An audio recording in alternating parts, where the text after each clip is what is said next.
You're listening to the Vibrant Happy Women podcast, episode number 196. We're talking about how life is happening for you rather than to you. Stay tuned. Hi, I'm Dr. Jen Riday, former burned out mom of 6 turned happiness whisperer. And I'm here to help you get off that hamster wheel and make time for yourself without the guilt, so you can live a balanced, calm, heart-centered life. With over 2.5 million downloads, this is the Vibrant Happy Women podcast.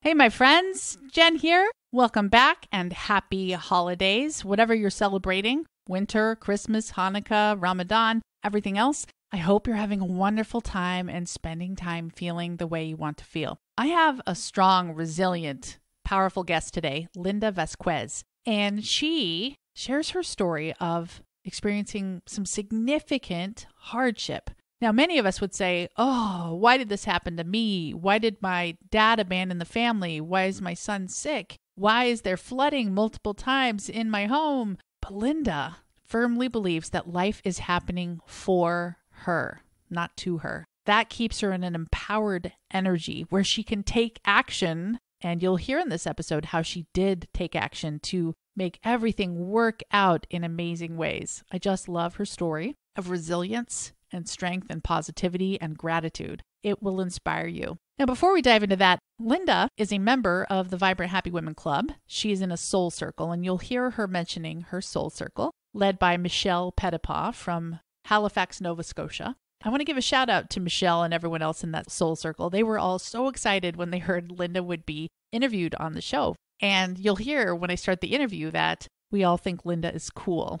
And there's a story with that. Well, anyway, I wanted to let you know that throughout 2020, we will be doing some amazing things in the Vibrant Happy Women Club. Every month, I give you a brand new happiness tool that will help you be better with your use of time, that will help you be more focused on who you want to be, that will help you with your identity and your mindset and your health and your relationships. And these tools will give you a result every month. So if you would like to spend 2020 on a journey of growth with a beautiful, positive, loving, nurturing community, much like Linda's soul circle that she mentions in this episode, definitely join us in the club for 2020 by going to jenriday.com/join. It's a lot of fun. The price is right. It's a place where you can grow and up-level with the help of the most amazing community of women I have ever met, that you will ever meet,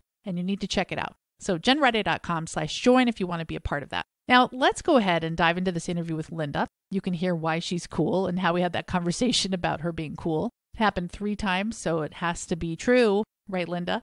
And I know you're going to love her resilience and gratitude and positivity. Let's dive in. Hey everyone, I'm talking with Linda Vazquez today, and she's second generation Nuyorican, which means New Yorker with origins from Puerto Rico. She grew up predominantly in a Spanish culture that was more focused on feeding the family and paying the bills than seeking self-help and spiritual growth. She always knew deep down inside there was more. She moved to the suburbs outside of Philly to be with her love, Will, and they have a very sweet 5-year-old boy, Marcos, and 2 naughty small dogs. Okay, say their names for us, Linda. Booga and Chloe. Booga. I love that. I love that.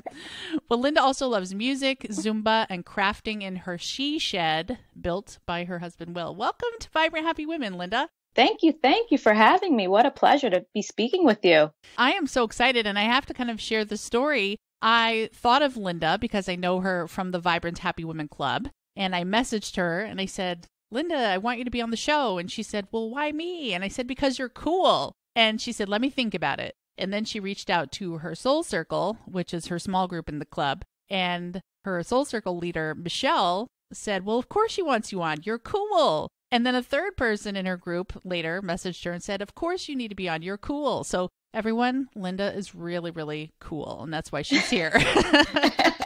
That is so funny. But thanks for having me again. And I want to say thank you for creating the podcast and also creating a community of women that, you know, gather together weekly and just share their lives and their stories. And of course, the podcast. And I have to say that this has been such an impact on my life. meeting these women that I've only known a year, but it feels like 10 years. And it's trickled into my family life as well as just deeper meaning relationships with existing friends. So thanks again for creating this amazing, amazing community. That's awesome. So you and your soul circle, well, I guess tell us where the women in your soul circle are from and what it's like to have met people from all different places around the country.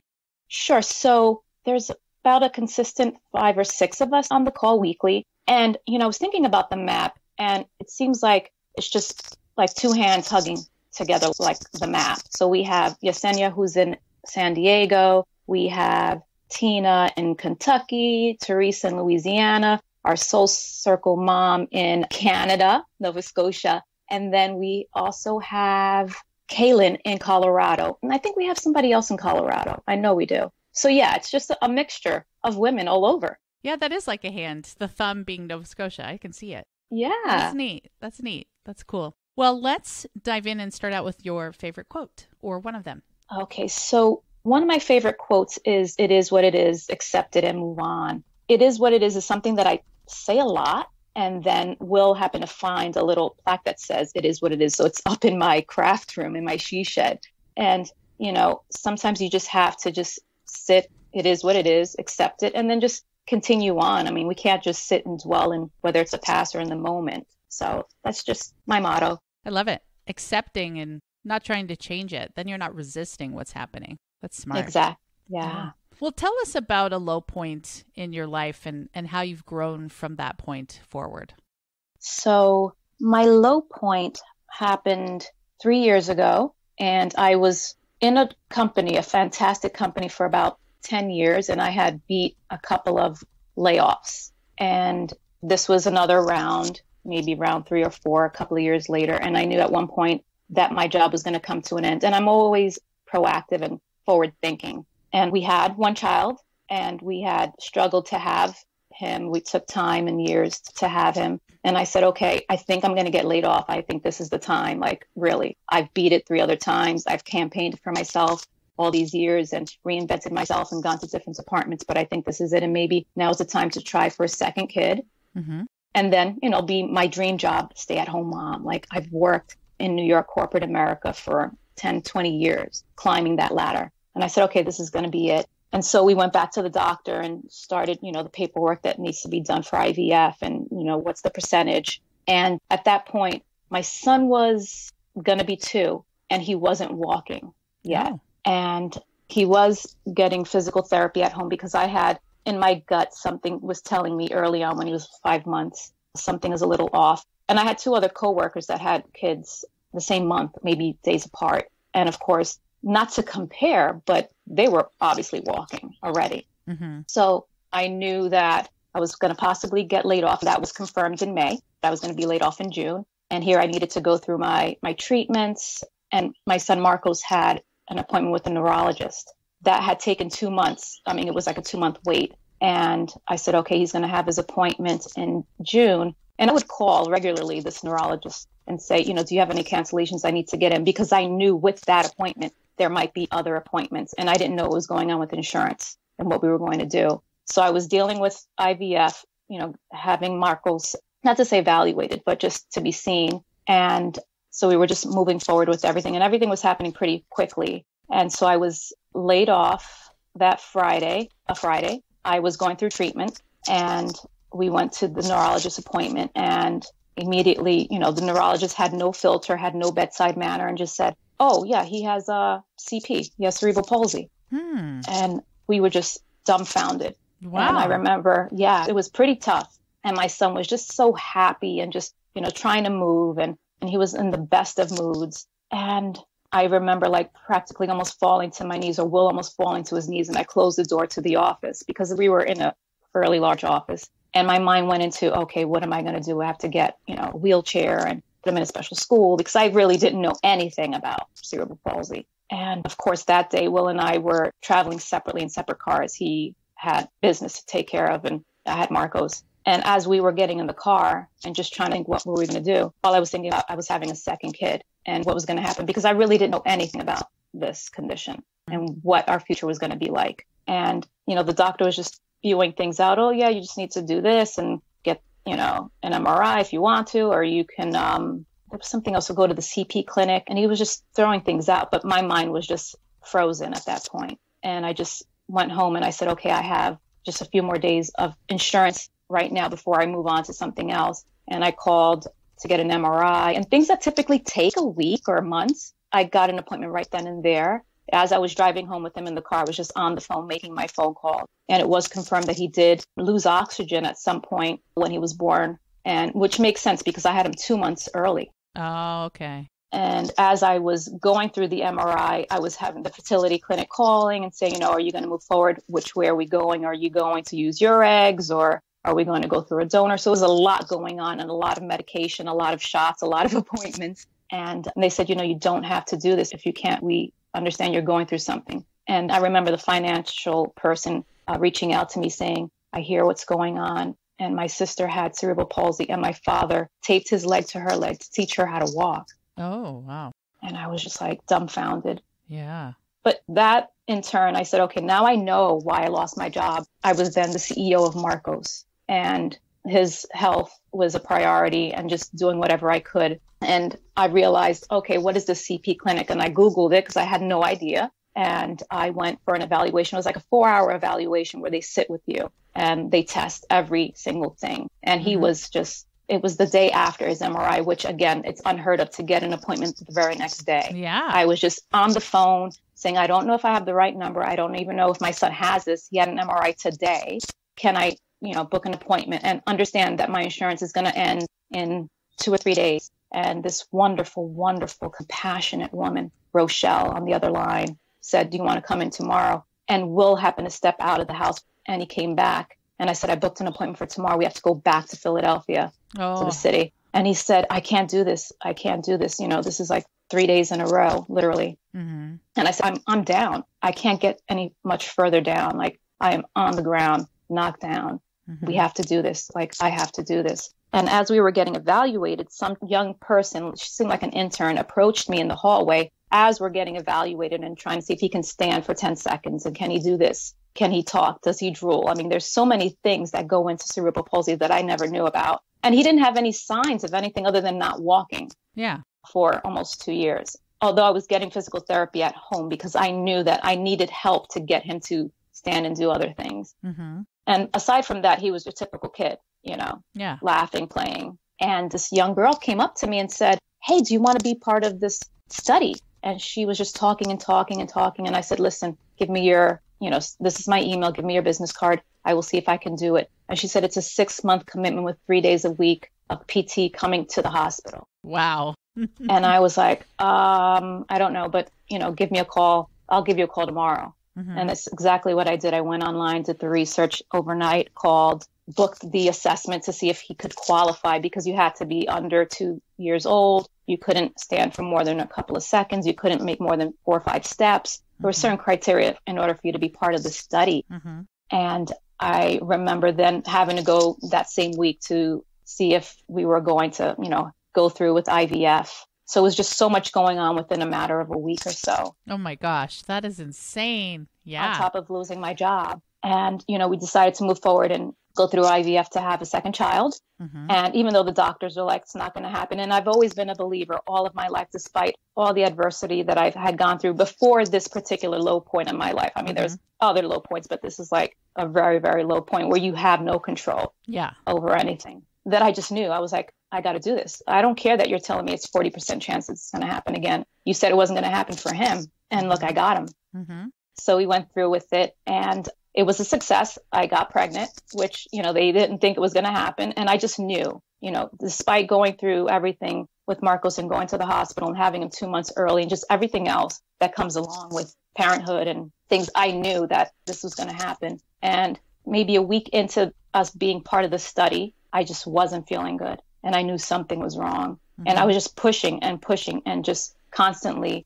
trying to be, not saying control, but saying, okay, I'm going to have a kid. We're going to do CP. I'm filling out the paperwork for a handicap placard because I knew that I couldn't carry a 2.5-year-old and a newborn. Mm-hmm. I just knew that I wasn't going to be able to do that. So I was just doing that. And I said, I need to, go back to the doctor, which you do when you're going through treatment. You go like every week. Mm-hmm. So I went in and they said there is no heartbeat. And I said, okay, this is probably not meant as much as I really, really wanted it to happen. This is not going to happen. And I have to say, Jen, the light at the end of the tunnel for us was when I knew that there was no heartbeat and he was going through physical therapy. The day that he made his independent steps in the backyard was the day that I had to go into the hospital to take care of the lack of the fetus. Mm-hmm. And that was the hardest part. But I just believe that there's an angel, and it was like, this is the gift. This is the life. Yeah. Oh, that's neat. So kind of feel like there's a guardian angel.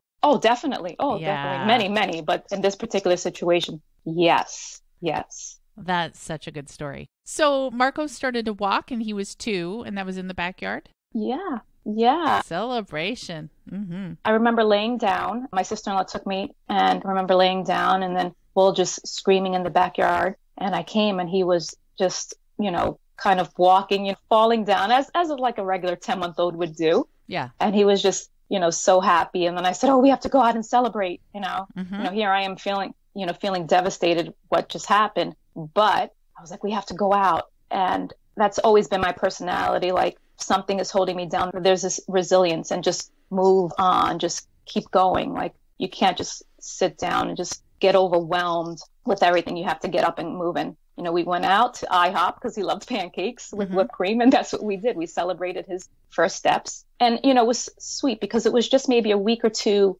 into this study, this physical therapy study, that I would drive into the city 3 times a week. That was my job. And, it was the best thing that's ever happened to us. It sounds like it isn't, but it was the best thing. I always had a bond with him since, the moment I found out I was pregnant. Mm-hmm. But my car rides into the city going through the Children's Hospital of Philadelphia were the best moments. And there's some sad, what we had was nothing compared to the things that I saw on a daily basis going through the hospital. Mm-hmm. And we would just be in the car and singing songs and Humpty Dumpty 10 different ways and, looking at tractors and construction and just going through kind of bad areas before getting into the city. Mm-hmm. And him noticing, where we are living, which is pretty picturesque and sweet, into like some of the urban areas, which I'm used to, totally used to from being from New York and being from the Bronx. But he was able to just look around and see things and, why is there such loud music? You hear cars and music and people yelling. Mm-hmm. So he would question, even though he was that young, he understood. And what he lacked in the physical of walking, he had great vocabulary. Mm-hmm. Like he always scored when we were being assessed, which was like constantly a high when it came to cognitive and just development and emotional state. Like he rated really high, and just being able to look at a kid in the hospital and saying, he's sad. Aww. He's sad. Yeah. And I hug him and I'm like, no, we can't really invade anyone's space or, just let them be. So he was. That's so cool. So his brain, they say when maybe a child is behind on one area that their brain is focusing on the other areas. And it sounds like that's what was happening for you guys too. Absolutely. That's cool. I'm a firm believer in that. Yeah. And what's happening with Marcos today?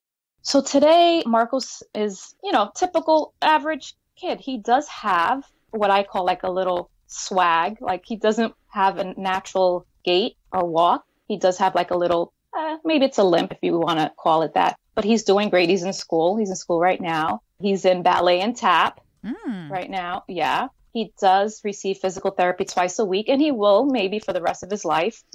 We'll just see how things are going. But he doesn't need any special, whether it's medication or braces. He did have braces when he was very young. But yeah, he's your typical kid. He's a chill kid. He's not one to be running around, or you're not going to see him in a playground running around. That's not his nature. It's not because he's not capable of doing it, but he just rather just sit next to mom and, talk and maybe get on the swing for a little bit. But he loves to dance. We just had a dance party for his birthday with a bunch of friends over, and just a club scene in our living room with flashing lights and wigs and it all. So yeah. Oh yeah. It reminds me of Mrs. Doubtfire. Do you remember that scene? He had a party where they were dancing on the tables in that movie. Oh yeah. Not so much dancing on the tables, but a lot of dancing. Yeah. Yeah. So it was very fun. That's so great. Do you think being in the study helped him to get to where he is now physically? Oh, absolutely. Absolutely. I want to say that even though he was getting therapy in the house, it wasn't as aggressive. So she would sit on the floor with him, the therapist, and do things. And again, I didn't know that he had anything wrong. She knew. She knew for a year that he had cerebral palsy. She never told me. Why? Because legally, she wasn't allowed to. She wasn't allowed to. And she was pushing for me to get him seen by a neurologist. Yeah. And then one day she said, I think you should. And the way that she said it, I said, okay, I will. Yeah. But yeah, the study definitely helped tremendously. He did traditional physical therapy. There was another component to it. It was a lottery where they're hooked up to a harness that was attached to the ceiling. And it was like a track. And it would break their fall whenever they would fall or he would fall. Mm-hmm. And I've seen other kids that had cerebral palsy that were using that particular method. But it became a family environment. Like we had the same two therapists. He would think that he would say, I go to Julie House, and we would, which was the hospital. Julie House. And cute. Julie's house. And he loved her and he would give her kisses. And it was the best experience. And I wanted to be sure that, us going into a hospital wasn't going to be something that he would fear as he got older. Like, oh, we have to go to the hospital. I'm going to get a shot again, or I have to do this work. I made it and they made it fun. Mm-hmm. So he had no idea that he was working ever. Yeah, that is so well done on their part. Yeah. Wow, that's neat. Well, so looking back to that really stressful week, that was a lot. How do you look at it and see it as a blessing? I mean, we've kind of heard the details. On the one hand, it's massive devastation all at once. You said you were on the floor, metaphorically, or maybe physically, literally. But now looking back, how do you know that that was the right way, that it was supposed to happen that way? I just believe that everything in my past had prepared me for this moment. And I knew that there were things in my past that I had gone through, that this was nothing that we can move forward. There's so many other people, children out there with much more devastation than what I was facing. Mm-hmm. I'm not the first person to have a miscarriage. Mm-hmm. I don't know. It's just so much. There's so much other possibility at the end of the rainbow for me. And I've always been a person with optimism, mm-hmm. Mm-hmm. no matter what the circumstances were. And I was thinking, if it had been drawn out, you would have had the added stress of so much uncertainty in between all of these appointments. I feel it's so amazing that you just got it all locked into place in 7 days. You knew everything that was happening. You knew the course of action. You knew what you were going to do to take care of the situation. And I mean, it was a huge change, but I somehow think that would be less stressful to some extent than dragging it out and being in limbo for longer, Oh, definitely. I'm not one to just sit and wait for somebody to solve the problem for me. I've never been that person. Mm-hmm. I just come from a legacy of strong, hardworking women that my mother was a single mom and she had to do it all. So, I mean, I knew what to do. I knew that I had to put on my big girl pants on and just deal with it. And mm-hmm. not to say that Will wouldn't be capable by all means of doing it. I just knew that's what I needed to do. And that's why I was essentially, not to say why I was laid off, that wasn't the reason why, but I just knew that I just needed to move on and take care of it. I want to speak to that strength so many women have in moments of crisis like this, especially concerning their kids. I have a friend named Diane whose son has autism, high-functioning autism, and he's a teen, and so many things are happening, causing her husband to say, I can't do this, shutting down, and she's like, okay, I have to carry everyone. And it sounds like you had to do that for a moment, even with your husband. I definitely had to do that with some of the trials I've had with a couple of my kids in the past couple of years. Have you seen the dynamics of your marriage change as a result of the crisis you went through, and how has it affected you today and going forward, do you think?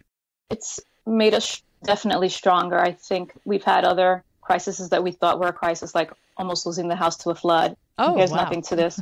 Oh, yeah, twice. Oh, geez. Digging. I had water up to my knees. Yeah. And just was like, okay, just fine. I think for me, actually, now that I think of it, finding the gratitude in the moment, when we thought we were going to lose the house, for instance, or when we thought things couldn't get any worse with Mark, was just finding the grace and the gratitude in the moment. And what we've had so far has always helped us, get through things, holding each other up, both of us holding each other up. Mm-hmm. And I have to say that Will and I are not married. We've been together 17 years, mm-hmm. but I think being married has nothing to do with having a strong partnership. Oh, no. I shouldn't have assumed. I shouldn't have No, assumed. it's okay. I say it a Partner. lot, though. I'll say partner. Yeah. It's more Yeah. safe. It's safer. Yes. I think like in our community, which is pretty tight knit, people assume that we are. And when we say we're not, they just look at us like, why not? Or we're less. But I don't know. I think Will and I have gone through so many things, deaths, in our family. It's just made us a lot stronger together as a unit. Yeah, that's awesome. Well, let's take a quick break for our sponsor, and then I want to come back and talk about how you went from growing up in New Yorican culture, like you talked about, that wasn't focused so much on self-help and spiritual growth, and hear how you are growing as a person and what process that looks like for you. Okay. Hey friends, have you tried BetterHelp yet? BetterHelp is online counseling that allows you to connect with a licensed therapist through text, chat, phone, or video chat, so you can get help with everything from depression and anxiety to anger and grief to marriage problems. My therapist is Cynthia. She's from Wisconsin, and we totally get each other. The first time I signed up, I didn't know what to think, but I really, really love her, and she has really helped me. All the BetterHelp therapists are certified, available worldwide, and it couldn't be easier to stay on top of your mental health. The best part, it's affordable, truly affordable, and you as a listener of Vibrant Happy Women can get 10% off your first month using the code HAPPY. If you'd like to try it out, just go to betterhelp.com/happy, fill out the online questionnaire that will assess your needs, and they will match you with a counselor you'll love in less than 24 hours. Check it out, betterhelp.com/happy, and use coupon code HAPPY to get 10% off your order. All right, welcome back. I'm talking with Linda Vazquez today, and she shared her story of kind of the week from hell, but she made it through because she's so strong, and she relied on the upbringing she had from the example of her mom. And tell us more about how you continue to grow and strengthen yourself as a person today, Linda. I think one of the things that's helped me is just reading and expanding my knowledge about just life and life experiences. I, early on in life, in my 20s, I developed a strong work ethic from my mom and my grandmother, and of course my father, but specifically my mom. And when she, not to say she didn't have the resources or tools, but, she's overwhelmed with caring for a family as a single mom, I got into reading, and I learned that readers are leaders. And I was in a position at work where I was a supervisor manager, and reading how to get through the small stuff or just overcoming adversity, which I had from living a picturesque life to my father disappearing and just leaving, and then being raised by my mother in an area where I wasn't familiar with. I was culture shocked from living in the suburbs to then moving to the Bronx. And that's when I learned that I was Spanish, maybe when I was like, I want to say, yeah. Your mom never mentioned it. That's so funny. Yeah, no. My father was in the service, so we traveled, and there's so much diversity. And then when he just left and disappeared, my Barbie picturesque life, having my own bedroom, to then moving to an urban area where there was just a lot more noise, so to speak, and a lot more language. And I understood Spanish since I was a baby, but I wasn't around it 24/7. And when I moved to the Bronx, like I said, that culture shock really hit me, and I realized that I was Spanish, and everything that comes along with that, the loud music. And I was always around the food, but it was just a lot more liveliness around than I was used to, and I was pretty shy at the time. And then to go from being picked up from a school bus to then walking through an 8-lane street by myself, and learning that there's a big bad wolf around. You have to be careful and never go the same direction twice. Oh, wow. I never would have known that. Huh. Yeah, there's a lot of things I learned very young after my father abruptly left. We didn't know where he went. We didn't hear from him for years. And I learned how to cope with just being alone or feeling alone. And I guess the news also didn't help. There was, kids being kidnapped and things back then. That's when the milk cartons with the missing kids came up, and that terrified me. And I just learned, to always be on the lookout, never go in the building with somebody that you didn't know or didn't recognize. It was pretty tough, but it's made me the person who I am, which, dealing with my low point was nothing compared to being a little girl. Yeah, culture navigating. shock. Yeah. Yeah. Your dad left. What did you later find out what happened? If you want to share. I can no. redact that question if you want. No. This is life. Yeah. My father was sent to Korea for a year because he was in the service, and my mother stayed behind with us because we were in school. And it just made sense. And then when he came back, we were supposed to move to California. And so he came back after his training in Korea for a year, and the military, they pack you up. And we went to my grandmother's house to say goodbye for the weekend. And then the plan was for my father to come, and then we were going to go to California. And he never came. Oh. He never came back. And so my mother was, not to say stuck, but my mother was just in limbo. We didn't have anything because our stuff was in storage. And we were in my grandmother's house, which wasn't a pleasant experience at that point because she was diagnosed with cancer and about to die. So my mother had to figure out how she was going to find a job, find a place to live, and so on and so forth. So that's where everything shifted from a picturesque, I call it Barbie life, to then moving to what she knew because she grew up in the Bronx. And it was a lot easier to navigate versus, moving to, let's say, California. And we never knew if he went to California or not. We went to military bases looking for him or any leads, and we were not helped at all. Oh, that's terrible. Yeah, things are different now in the service. Yeah. They couldn't do that. You couldn't do that now. Yeah. Men were protected. Soldiers were protected. I think from what I hear, there was more domestic violence back then. I mean, I'm not in that world anymore, but yeah, it was pretty sad times. But again, I was a young girl. That's why when I say, there's stuff that I went through with Marcos was nothing. I had a home. I had a partner to support me, to support us. So it was a little different. So yeah, I grew up with a very strong mother and my grandmother too, coming from Puerto Rico and into the States and just, working hard. So that's where I learned a lot of my strength from. It comes from them. That's so cool. And how did you meet Will?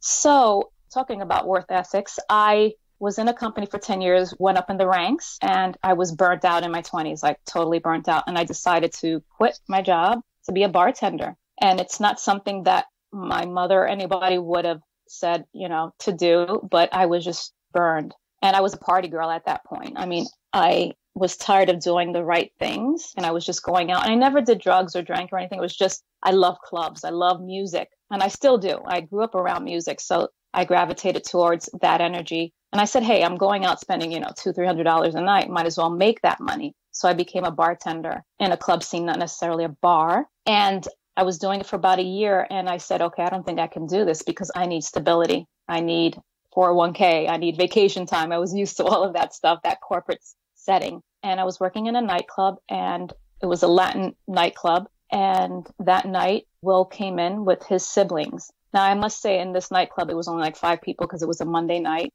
and it wasn't a very popular night. And when he walked in with his siblings, I was like, what is this gringo doing coming into a Latin club? Like, really? And now I have to serve a drink because I didn't want to be there because I was now trying to go back into an office setting. And he came to the bar and ordered a drink for his friends, which I learned now were family. And he ordered, and they went up to the lounge, and he stayed at the bar. And I walked to the other side because I'm not here to entertain anyone. I'm here to just serve a drink, and that's it. And he ordered another drink, and that's when we started a conversation. And there was a band playing, and we're talking about music. And I said, oh, I like the sax. That's my favorite instrument. And he said, oh, I play the sax. And I said, oh, okay. And we were talking about Latin jazz. And I was surprised that he knew a particular artist by the name of David Sanchez. And he said, hey, maybe the next time I'm in New York, we can see a show together. And I'm one to not fraternize with customers, exchange numbers. That wasn't who I was. And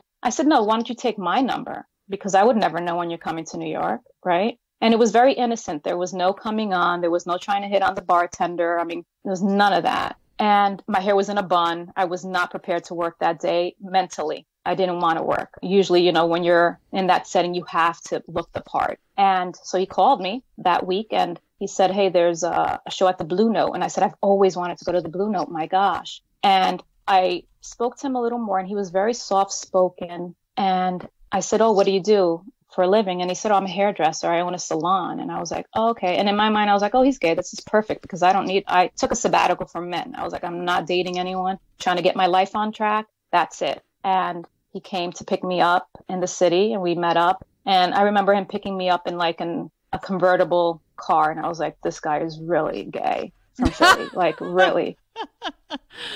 Which is perfect because I don't really want to date anybody. Yeah. You know? But I'm laughing the link between convertible car and gay. That I don't get that one, but it's funny. No, because he was just very particular about things. It seemed like he was very put together, like his hair, his car, you know, and men do take pride in themselves. Yes. I'm not saying that at all. Right. But in particular, the soft spoken, he's a hairdresser. Right. That's what that's really what did it for me. Mm-hmm. And we went for coffee before and had a drink before the show. And I wasn't on a date. Mm-hmm. I was just out with my new bud, right? Mm-hmm. A new buddy. And, you know, I said things, I remember vividly, things that I would never say. You know, my father left when I was a young girl. And, you know, I would never say that on a date. You want to put your best foot forward or, you know, your best self. Mm-hmm. And we went out and he dropped me off at my mother's house because it was like 4 a.m. And I was like, oh, I don't really live that close. So just drop me off here. And he said, oh, I went to the museum today and I was thinking of you and I bought you this and this. And I said, who does that? Yeah. Who does that? You know, I was like, this is a sweet guy, you know, he's gay. Yeah. Perfect. You know? Yeah. And he went to like give me a kiss like on the cheek or something. And I was just like, okay. Or like tap on the lip. And I was like, oh, that's a gay thing. Okay. I didn't think anything of it because I was used to like aggressive men, you know? Yes. You know, where I'm from. Machismo. And yeah. Right. Exactly. So, you know, I said, call me when you get home, even if it's 7 a.m. I'll be awake. I'm used to being awake. I get off work at 6 a.m. usually. When you're a bartender in New York, clubs close at 4 or 5 a.m. Wow. Yeah. And so he called me the next week and he said, I'm coming down. You want to hang out? And I said, oh, sure. And I was like, wow. And the third week I'm coming down. And I was like, I don't think he's gay. I don't think he's gay. And then I knew he wasn't. And it was just sweet because at that point it was safe for me because he lived where he lived. I lived where I did. I was going back into work. I needed to focus on work. And it was a very sweet courtship. You know, he was very sweet and generous. And yeah, and when he said one time, I said, why don't you just stay over? Like, don't stay at the Marriott down the block. You can stay over. Like, I'm a big girl, you know? Mm-hmm. And he said, okay. And I had a roommate then. And so I was safe. And I knew he was safe. He was, you know, sweet. And he said, well, do you mind if we spoon? And I was like, what the hell is spoon? What is a spoon?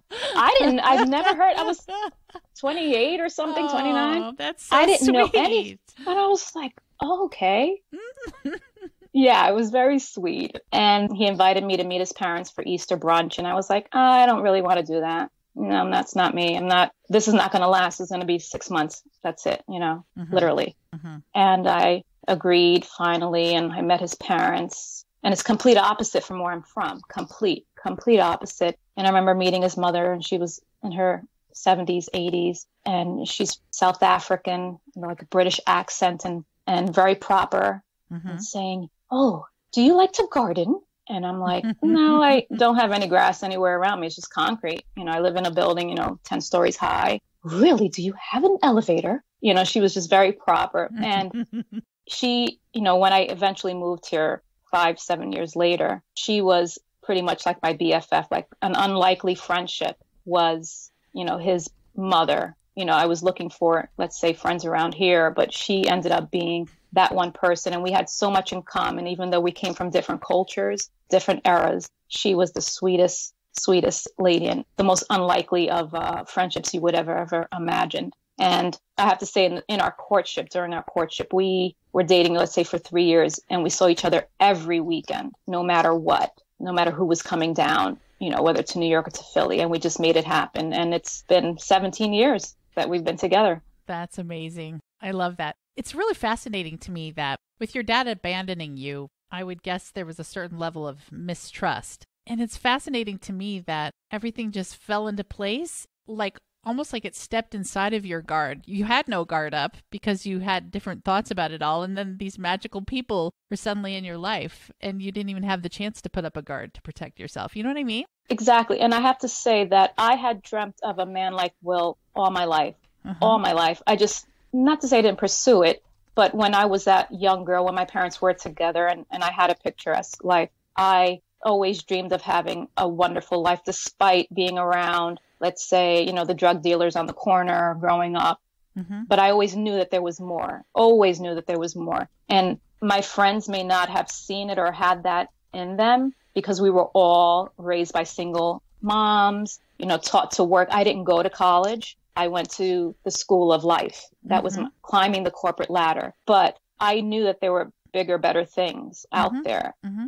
And because my guard was down when I met him, had, anyone said I would get involved with him, I would say, no, there isn't any, blonde, blue-eyed guys in the Bronx. No, Yeah, right. There isn't. And it took me months later to say, I had an obsession when I was a little girl of Ken, and I met my Ken, like literally. And now you have your picturesque Barbie life again. Kind of. Yeah. Kind of. Yeah. I mean, I would have never imagined, living, like I said, coming from where I came from, single mom, no college, just hard working, living where I live. It is a wonderful place. I have my she shed that he built because I was like, oh my God, I have to see this space. There's these things out there called she sheds. And, he did it. He was like, you want a she shed? Okay, here's a chandelier in it. I'll put a fireplace in it for you to be comfortable. Oh, it is my shack.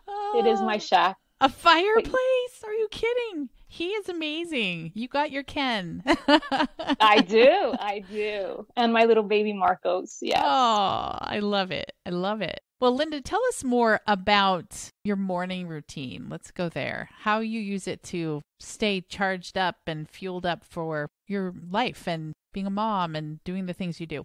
So my morning routine kind of starts at night. I have something called like a day planner. It's not like a day planner. It is a day planner. And in there, I kind of write my celebrations of the day, like my aha moments, things that I've learned, gratitude. And then I think about what do I need to do tomorrow? So that way, just get it off my brain. And then in the morning when I wake up, there's no like, oh, what am I doing? What do I have to do? Do I have to do laundry or do I have to go to the dentist or whatever errands I need to do? And then when I do wake up, I just, take a couple of deep breaths to start the day. Drinking water for me it's a sign of clarity, like to start the day with clarity, start the day calm. And it actually sets up my day also to eat good. Like for some reason, if I drink water, like I know that I'm not going to have a cheeseburger for lunch on the go. Mm-hmm. Something with water and me just makes it that much easier. And I always meditate. I try to, even if it's 3 minutes or 10 minutes. Mm-hmm. Every now and then, I try to do morning pages. There was a time that I was doing it consistently. Mm-hmm. And if I can't do 3 pages, like today, I just did 1 page. That was all I can do. And then I wake Marcos up. If I can get in a walk before then, I do. There's a beautiful walking path behind the house. And I wake up Marcos and we have like family cuddle time in bed and talk and watch, a little cartoon before we start getting ready to go to school and go to work. Mm-hmm. Where do you work now? So I no longer have a glamorous city job. After Marcos was diagnosed and I took a year off, it was more important for me to be home. But the stay-at-home mom thing just didn't work for me. Mm-hmm. So my dream current job is just working locally, 10 minutes away for a doctor's office, doing bookkeeping. And I'm able to drop Marcos off, go to work for 2 or 3 hours, and then pick him up and just have my afternoon and just my home life, just being a domestic diva, as I like to say, cooking. And Yes. That's my word, a domestic diva, just my house isn't by no means perfect, but I do enjoy cooking and just having a pretty space. But also it was important for me to, be that person that he comes home to and shares his day with. I didn't have that. And that's what I kind of wanted. We just couldn't have it. It wasn't realistic. My mother needed to, work at that point. So I do remember when she was at home, just coming home and being comforted by that. Yeah. I remember that too. Always coming in the door and looking for my mom. That's funny. Yeah. Yeah. Yeah. That's beautiful. What is your favorite way to relax and recharge? For me to recharge and to refuel, I love music. I mean, I grew up around music, whether it's upbeat or jazz, even the mellow jazz just at times can calm me down, or just vibrant Latin music or just hip hop music. So music is something that's been big in my life when I was younger and even now. And even, with Marcos, his love of music is like all day, every day. Yeah. So that's so great. And tell us about a time when you followed your intuition or your gut or your heart. So it goes back to just before Marcos was diagnosed. I knew in the NICU when he was born that something was off, and I questioned it. And I did, but they just gave me a lame answer. And also when we were at his, let's say, 4 or 5 month appointment, I said, something is off. I need therapy. Like, you can't tell me that he's not to compare him to my coworkers' kids or to any other kid or what you see on the internet. And I demanded then that I get some type of service at home or some guidance. And I'm happy that I did that, even though I didn't pursue it more, because my then therapist that was coming to the house, she said, oh, he'll walk, but she never said anything else. Yeah.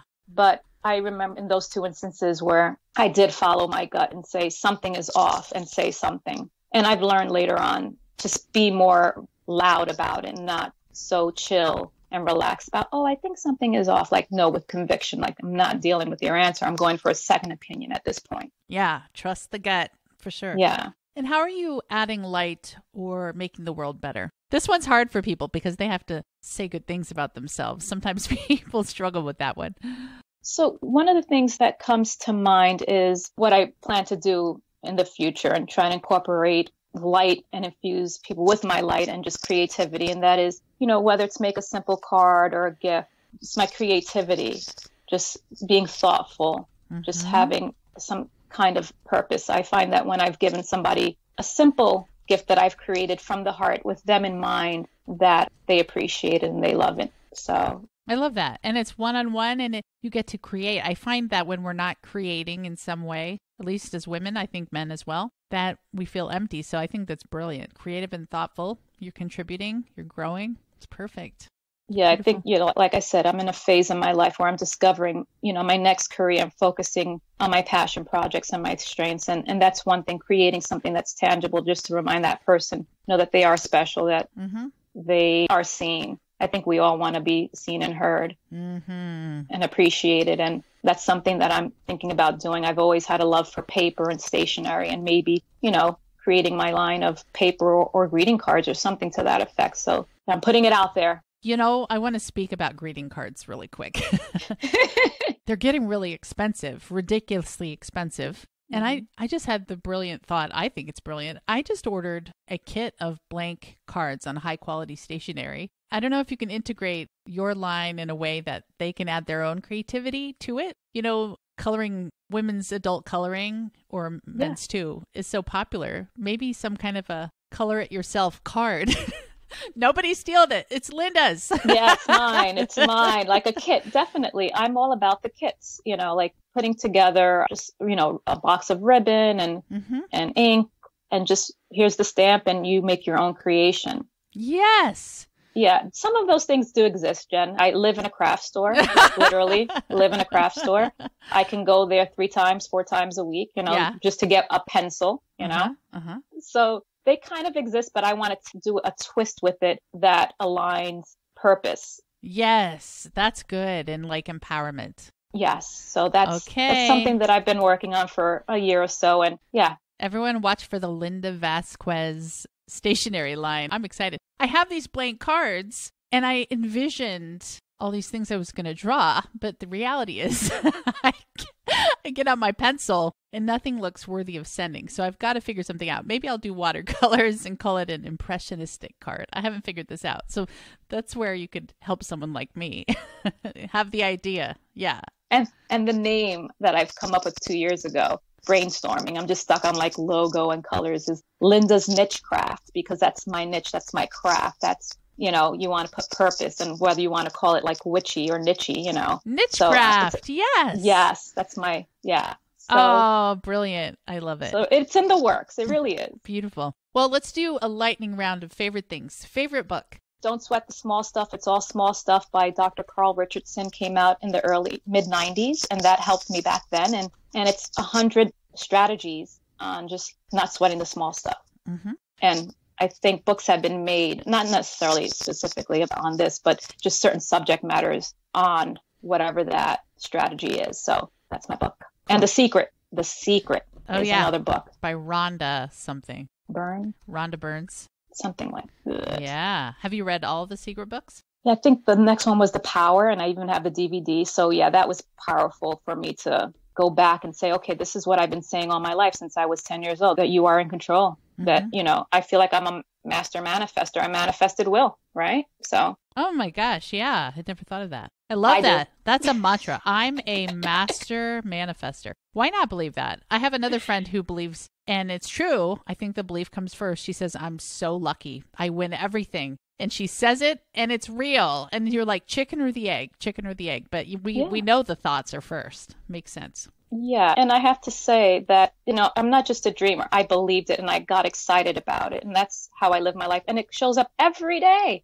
Every day. You showed up. I asked for you. And look, you came.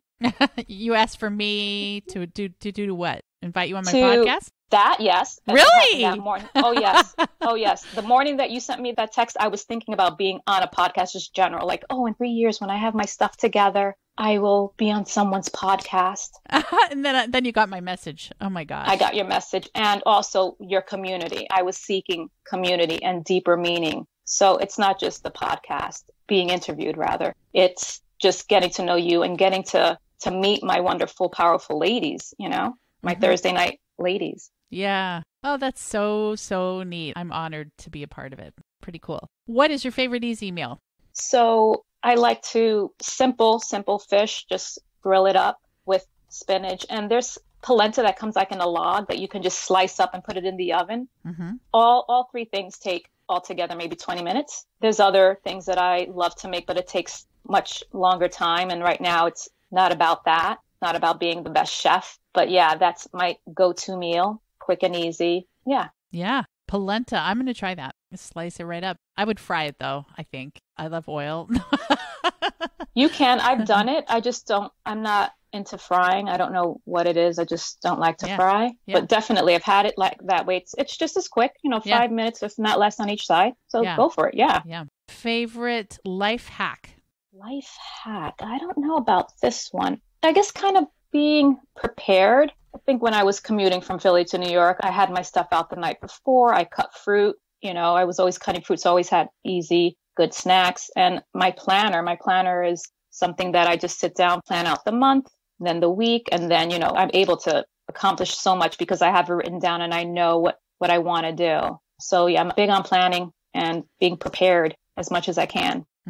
Planning. You use your day planner, and just remember, everyone, she says she celebrates her day and then she plans the next one. I like it. Easy. Well, what does it mean for you, Linda, to be a vibrant, happy woman? And you are literally, because you're in the Vibrant Happy Woman Club, that means you're happy forever, right? But what does it really mean for you? For me to be a happy, vibrant woman I find that I'm always in gratitude and I always appreciate the small things. Even being in traffic, there's a blessing behind being in traffic. Thank you for being in traffic, because that means there was possibly an accident up ahead and I wasn't, unfortunately somebody was, but I'm not. And I think always doing the right thing makes me feel like a happy, vibrant woman. It's not always the easiest thing, but I go to bed with a clear conscience knowing that, even though I didn't want to take my mother-in-law to church, she needed to go and that's the right thing to do. It's not my church. It's not my thing. Or, helping somebody with the groceries when it's raining outside. Is it something that I want to do? Do I want to get wet? No, but that's the right thing to do, is to help your fellow man and to help your neighbor. Love that. That service mindset sometimes is lacking from the self-help world, where we're often focused on solving our own problems. But I love how you're expanding on your growth and helping others to find joy. Beautiful. And a challenge from you to our listeners. Oh, challenge. No, I think going back to how, me being a vibrant woman is just try to do the right thing. It's not always the easiest, but sit down, and whether it's, it's not necessarily do it that day or that week, but just always have it in the back of your mind when you're facing a decision, like what is the right thing to do in this particular scenario. And that's a simple kind of challenge maybe, but it's not always that simple, I should say, right? Listen to your heart and gut. Yeah. Yeah. Yeah. Beautiful. Well, Linda, thank you. That's a beautiful story. I think my takeaway is that you are so strong and you are so resilient. And kind of the message for me is when we struggle, it makes us stronger. And like you said, waiting in traffic, that's even a good thing. Everything that we experience is right for us. Would you agree? Yes, absolutely. Yeah, it's the way that things are meant to happen, and just accept it. Like I said, it is what it is. Accept it and move on. Beautiful. We'll end it right there. Thank you so much, Linda. I loved it. Thank you. Thank you.